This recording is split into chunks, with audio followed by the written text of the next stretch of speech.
What's going on, YouTube? This is Daxton here. So let's say you have a Roku device that is not wanting to connect to the internet, and it's stuck just trying to connect, or sometimes you'll actually get a red X, which means it's not able to connect.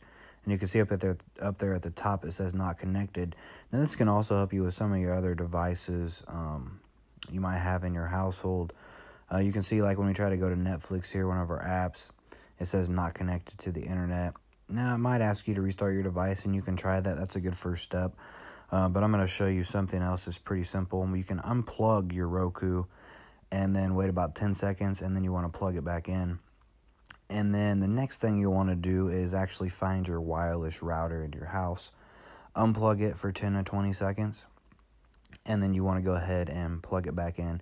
Now give this 5 to 10 minutes for it to actually, boot back up and get everything connected. All your devices should automatically connect back. Now you can see I'm going to try to go to Netflix or whatever streaming app you're going to use, and you can see now that it is working in this case just from simply unplugging the Roku and unplugging the router.